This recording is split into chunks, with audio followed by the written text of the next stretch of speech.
Oke, balik lagi guys di channel gua, di channel RK Studio atau yang sekarang udah gua ganti sesuai nama gua, yaitu Randy Kantoko ya. Ya, pada hari ini gua mau daftar ke BPJS untuk layanan kesehatan ya. Ya. Syaratnya ya kemarin sempat saya baca itu ada KK, KTP, terus email dan juga apa mah? Ini gue sama ponakan gue nih dia lagi libur katanya selama PPKM. Sama cover buku rekening depan ya. Jadi ya semoga aja nanti diberikan kelancaran bisa daftar BPJS kesehatan ya. Ya karena kita nggak pernah tahu kan teman-teman yang namanya sakit itu kapan dan dimanapun juga kita bisa sakit. Makanya itu gue berinisiatif untuk bikin BPJS ini ya, untuk ya apa ya, untuk meminimalisir lah pengeluaran yang berlebihan gitu. Kalau dengan BPJS kan masih ditanggung sama pemerintah asalkan kita rutin bayar setiap bulan gitu ya. Kita nggak munafik lah, semua orang atau rata-rata di desa gue juga pakai BPJS semua kok, dan itu juga udah jadi hal lumrah, jadi nggak usah malu lah pakai BPJS. Yang penting kan kita rutin bayar tiap bulan, terus juga kita patuh sama pemerintah, apalagi pada saat sekarang ini pandemi, kita ikutin protokol kesehatan dan juga arahan dari pemerintah ya. Dan syarat-syarat tersebut udah saya bawa nih, KTP 2 bapak dan ibu gue, dan juga kakak ya. Kakak masih model yang lama, nggak tahu nanti akan diterima atau enggak.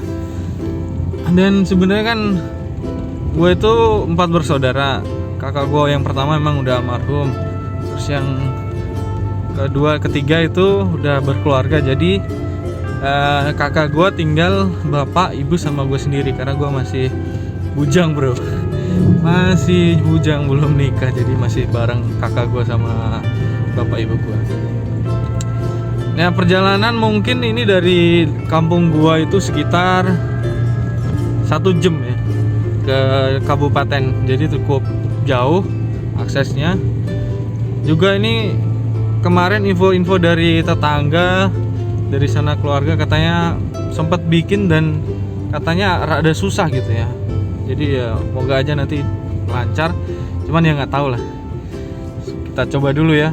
Ini sebenarnya kemarin pas hari Minggu gue tuh pulang karena memang setiap satu Suro atau satu Muharram ya, anak-anak perantauan yang di kampung gue tuh rata-rata kadang-kadang pada pulang untuk ya sekedar silaturahmi dan juga ikut melestarikan ya kebiasaan orang Jawa. Kalau malam satu Suro itu kayak membersihkan diri gitu, kayak nyepi lah kalau di Bali ya, nyepi di rumah 1 hari gitu untuk merefleksikan diri kita setelah setahun kebelakang itu kita ngelakuin apa aja gitu. Kalau kita salah ya mungkin kita berdoa atau meminta maaf supaya kita diberikan pengampunan, dan juga kedepannya nanti kita bisa bekerja, beraktivitas dengan lebih baik lagi gitu.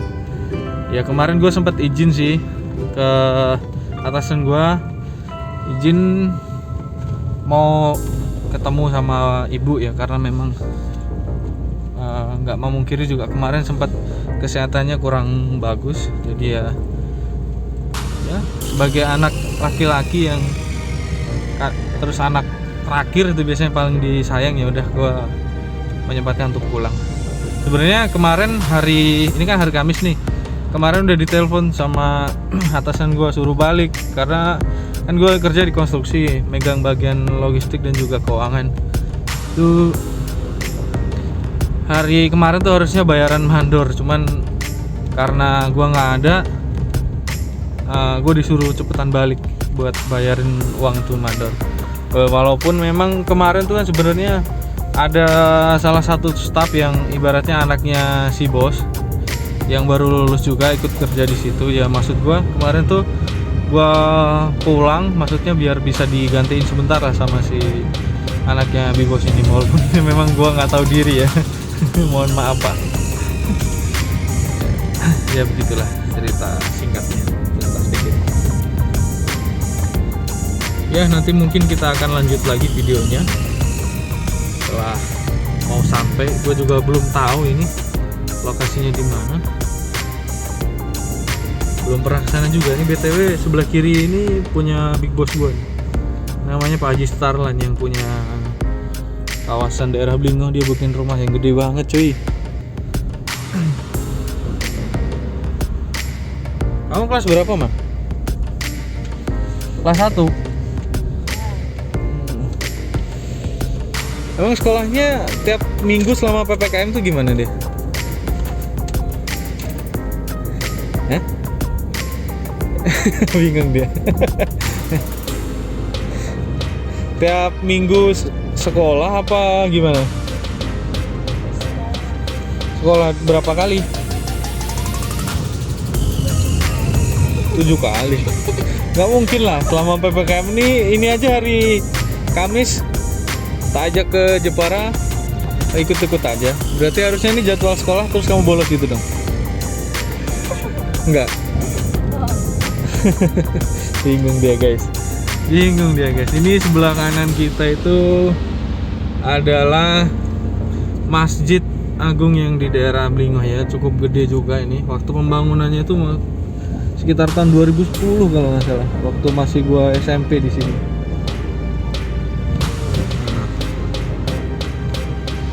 Udah lama lah intinya. Dan kayaknya kalau habis sore itu ya aktivitas di kampung masih terbilang cukup sepi ya. Sampai jam segini pun masih ya motor masih 1-2 gitu. Belum mulai. Mungkin besok kali udah mulai banyak yang aktivitas. Apalagi kemarin sepi banget. Ya walaupun nggak sesepi di Bali waktu nyepi ya, tapi paling nggak orang-orang tuh lebih memilih di rumah daripada harus keluar gitu. Karena emang udah kebiasaan dari dulu gitu. Sebelah kiri ini juga rumah guru gua waktu SD.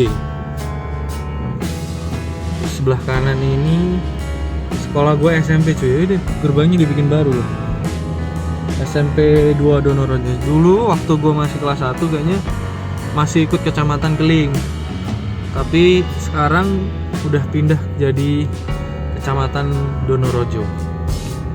Sebelah kanan ada lapangan bola yang biasa buat main warga sini. Udah lumayan bagus ya, dulu masih gelombang gitu loh, nggak rata, mungkin udah dikasih stemper atau gimana. Nah itu sebelah selatan teman-teman pasti lihat gunung apa itu, Gunung Muria kalau orang sini nyebutnya. Ya, emang Gunung Muria sih. Ya udah gitu aja guys, kita lanjut lagi nanti waktu udah mau sampai ya.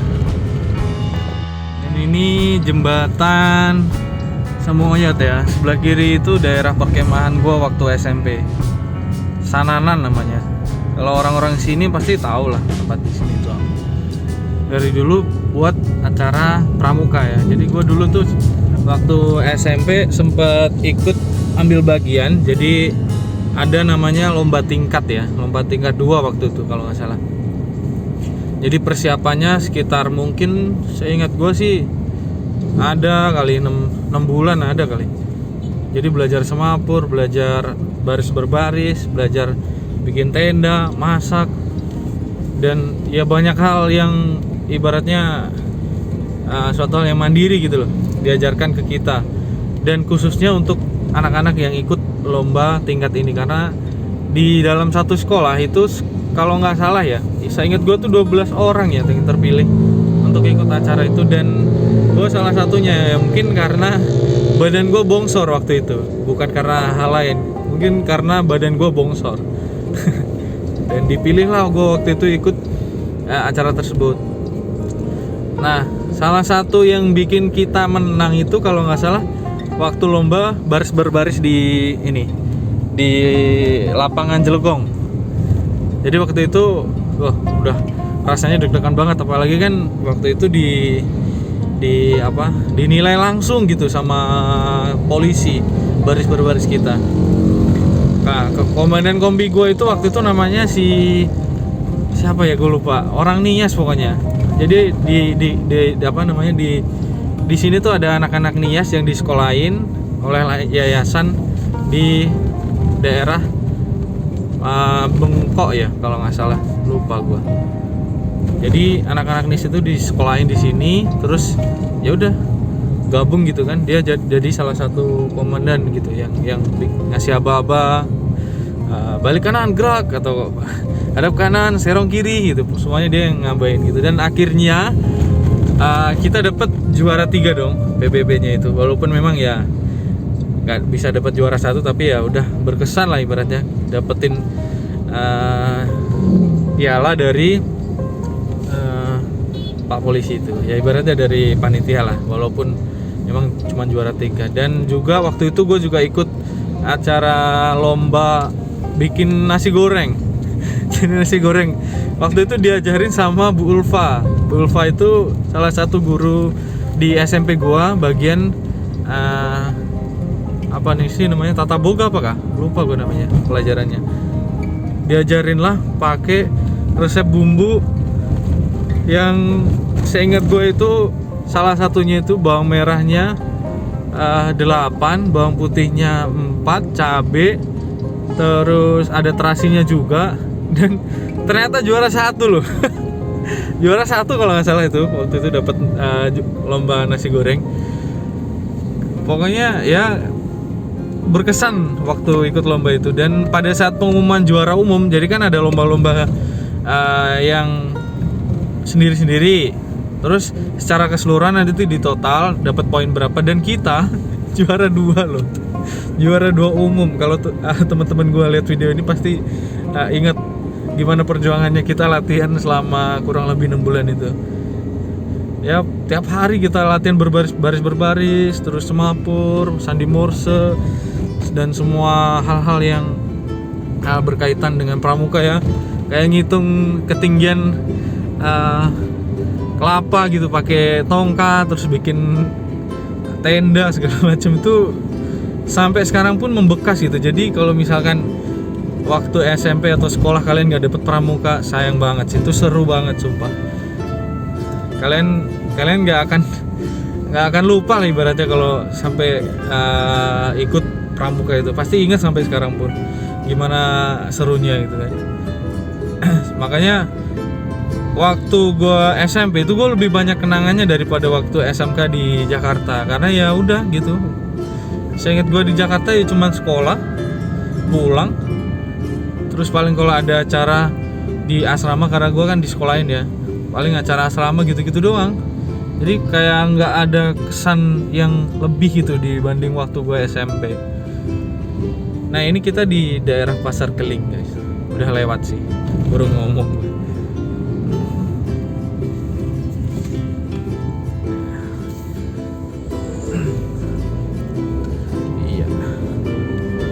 Oke, kita lanjut lagi nanti kalau ada spot baru ya gue videoin lagi sama perjalanan ke Jepara ini. Jadi ya ibaratnya buat teman-teman yang di perantauan biar nostalgia, walaupun videonya akan panjang ya, nggak apa-apa lah ya, buat ini mengenang ibaratnya. Nanti gue upload tahun ini, mungkin 10 tahun lagi pasti daerah ini udah berubah bentuknya, karena ya walaupun memang nggak terlalu signifikan perubahannya, tapi tetap pasti ada yang berubah. Kayak di depan kita ini guys, dulu kan masih rimbun ya, rimbun sama pohon karet yang gede-gede.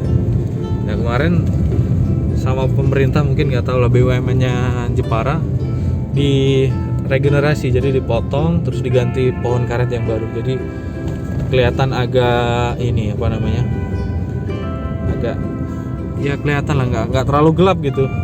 Ini kalau dulu waktu masih pohonnya gede-gede, siang pun kayak adem rindang gitu. Kalau sekarang kan memang masih belum gede karetnya, ya nggak apa-apa juga sih.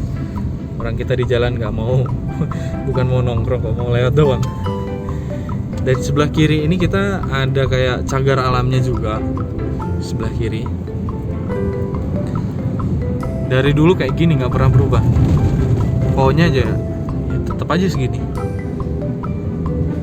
Jadi salah satu penghasilan dari pemerintahan Jepara mungkin ya, gue nggak tahu juga, ini salah satu penghasilan dari mereka juga ya, penghasilan dari perusahaan yang dimiliki sama Kabupaten Jepara selain ekspor ukirnya ya. Ya mungkin kita nanti main ya, Mas. Pernah nggak ke tempat itu apa? Mulyo Harjo kalau nggak salah, itu tempatnya yang tempat ukiran. Jadi yang paling terkenal itu di Jepara ada ukiran timbul guys. Itu pengerjaannya sekitar 3 bulan manual, dan gua waktu SMP itu bener-bener kagum banget karena sampai sekarang pun tetap kagum ya, karena gimana ya, jadi tuh modelnya ukiran timbul tuh di dalam di luar ukiran, terus di dalam ada ukiran lagi kayak 3D gitu loh, 3D-nya 3D lah ibaratnya, udah kayak nyata banget gitu. Dan pengerjaannya juga nggak main-main lama, harganya juga lumayan sih mahal, kayaknya itu lebih banyak di ekspor ya ke Eropa mungkin lah, yang ibaratnya uangnya banyak gitu kan. Kalau di desa gue sih kayaknya nggak ada yang pakai ukiran kayak gitu buat hiasan rumah, nggak mampu cuy, mahal. Dan juga memang ukiran itu waktu gue SMP juga jadi salah satu kurikulum ya, untuk salah satu kelulusan, syarat kelulusan waktu SMP. Gua waktu SMP itu bikin dua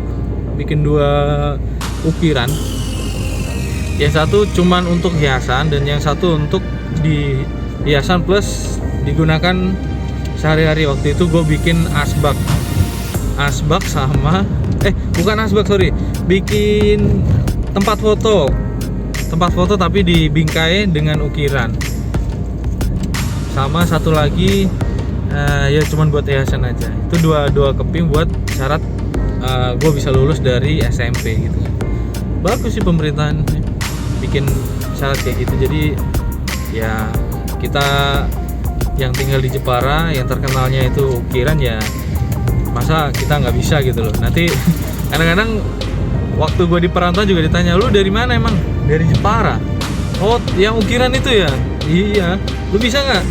Ya kalau cuman ukir dikit-dikit bisa aja sih, cuman itu sekarang tuh kayak jadi profesi yang butuh ketelitian, yang ya emang dari dulu emang butuh penelitian ya, tapi cuman nggak semua orang bisa ngukir gitu. Walaupun gua orang Jepara juga nggak bisa sebagus yang dibikin sama para pengrajin itu.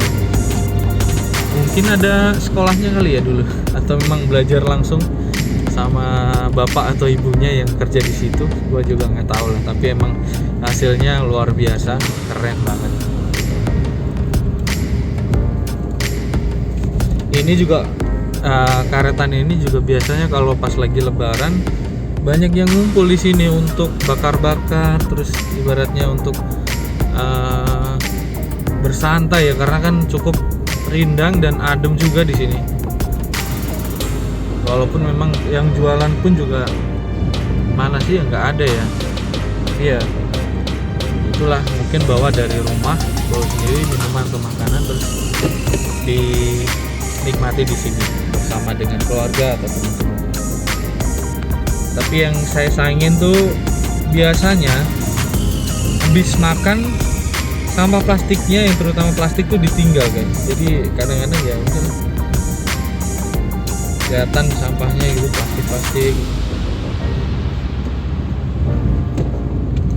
Dan sebentar lagi di depan kita ini nanti ada desa, melewati desa apa? Kaligarang dan juga Dermolo. Nah, desa Dermolo itu ada satu tugu ikon bentuknya ikan, dan memang kebanyakan warga di situ, karena memang teman gue juga ada di situ kan, salah satu teman gue waktu asrama di Jakarta. Di desa itu banyak yang jualan ikan asap ya. Jadi untuk penghasilan mereka rata-rata itu jualan ikan asap. Beda sama di desa gue itu yang banyak kan, kalau di kampung ya petani, singkong atau padi gitu kan. Kalau di sini spesialis ikan. Di sebelah kanan kelihatan tugu ikan Taman Sebagor. Jenis ikan apa itu nggak tahu gue. Ya nanti kita lanjut lagi. Ini kita udah nyampe di Pasar Mlonggo Jepara. Jadi salah satu pasar yang ada di Jepara yang cukup besar juga di sini. Karena mungkin di pertengahan antara Pasar Kled dan juga kabupaten ya. Jadi ini di tengah-tengah lah ibaratnya. Masih setengah perjalanan kita menuju ke kantor BPJS Jepara. Aduh, bu. Ini gue yang kalau bawa mobil di sini tuh begini nih, gue takut. Kayak nggak ada sen kanan kiri gitu. Terus di tengah mau buat apa? Kalau mau belok ya sekalian rada agak ke marka sebelah kanan gitu loh. Tapi ya udahlah. Emang kita kan pengguna jalan harus saling menghormati ya. Bagaimanapun juga tetap harus berhati-hati di jalan. Kalau sen kanan tapi posisi motor nggak dideketin ke marka tengah itu bahaya mas. Jadi rada bingung, kadang-kadang kan orang suka lupa matiin itu sen ya. Nah, kalau dia nggak kasih aba-aba secara fisik motornya itu di tengah-tengah marka ya kita kadang-kadang ragu gitu. Dia mau belok apa tetap lurus gitu.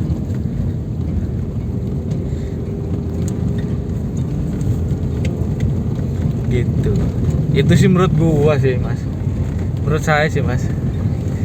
Nggak tahu juga aslinya peraturannya kayak gimana. Cuman kalau menurut saya sih bagusnya gitu. Kalau mau belok, bodi mobil atau motornya itu agak ketengahin kalau mau nyebrang ke sebelah kanan misalkan. Karena kan di Indonesia kita kan sebelah kiri ya posisi kendaraannya. Rada dirapetin ke marka sambil ngesen, nah udah langsung belok.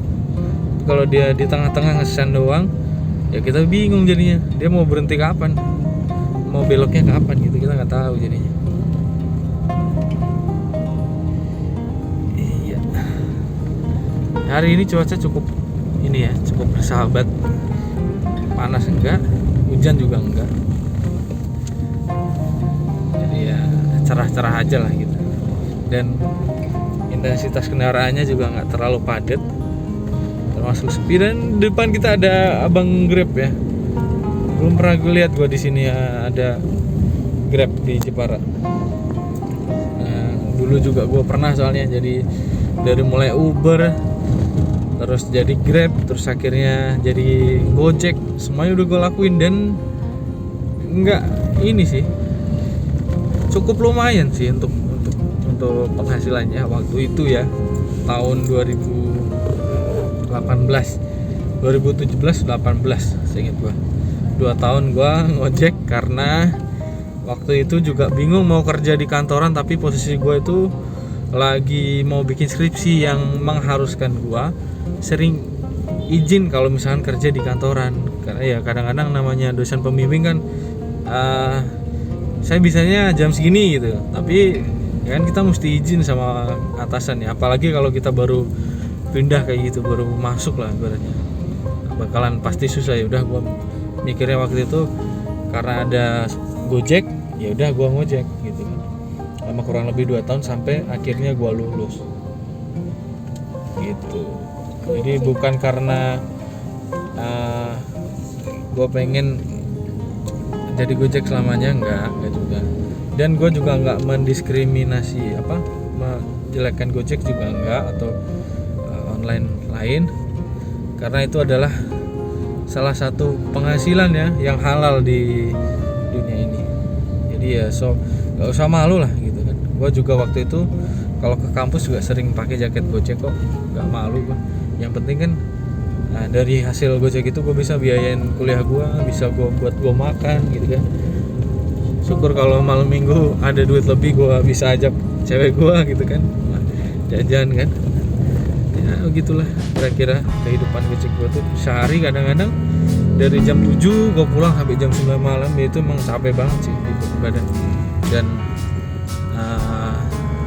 terutama di bagian paru-paru mungkin yang akan sangat terkena dampaknya karena setiap hari menghirup udara yang kurang bersih, saya pikir, karena harus di jalan terus,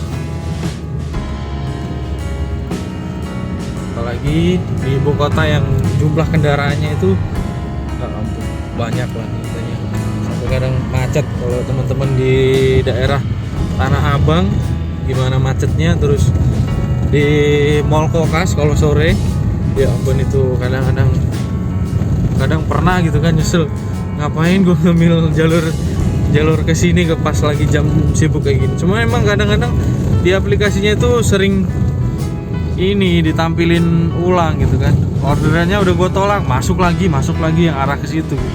Ya udah, akhirnya mau nggak mau gue harus ambil gitu kan, karena kalau kita biarin terus otomatis ya ini apa namanya, rating kita turun. Kalau kita turun kan kita tiap hari itu ada bonus ya. Kalau rating kita terlalu rendah, ya udah nanti kita nggak bisa dapetin bonus yang udah kita usahain dari pagi gitu. Ya, memang sistemnya udah dibuat kayak gitu sih, biar semua drivernya tuh mau lah ngambil customer. Kalau misalkan pas lagi rame terus nggak ada yang mau ngambil, ya nanti ada lari ke aplikasi lain gitu misalkan ya, kira-kira kayak gitu. Curcol masih lama ya mas.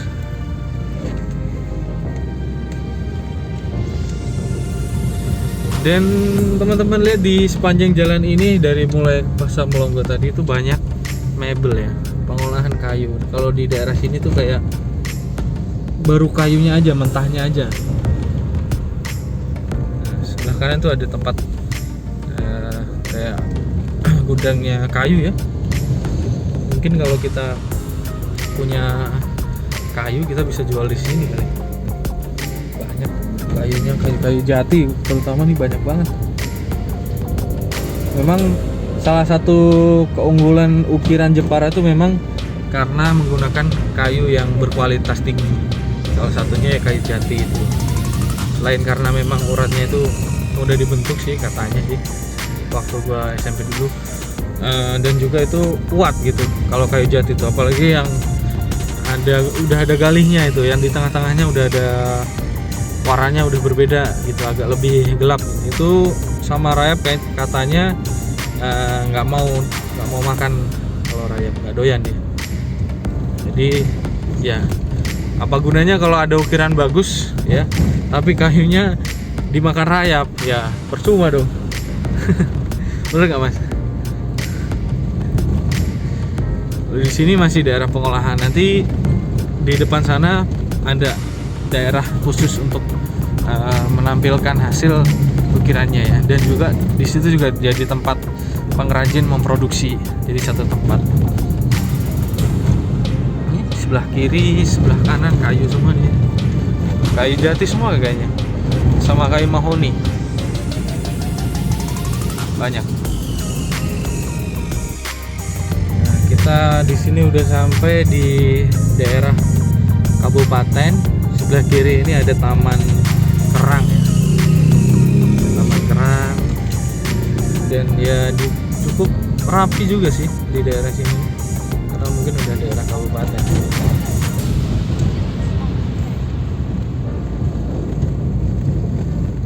Dulu waktu gue zaman SMP ya, gue tuh pernah disuruh ikut kayak seminar atau apa gitu di daerah sini selama kurang lebih seminggu, dan gue harus naik bus sendirian dari SMP gue.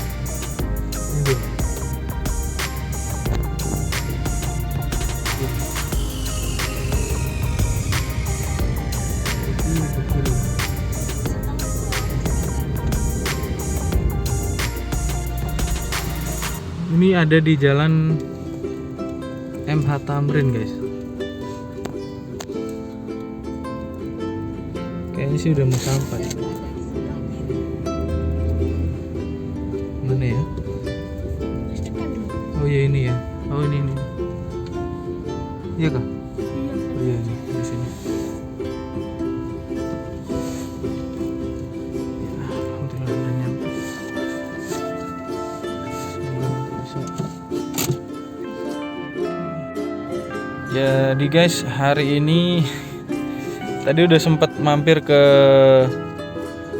BPJS Kesehatan yang ada di kabupaten, dan ternyata kita disuruh daftar via WA ya.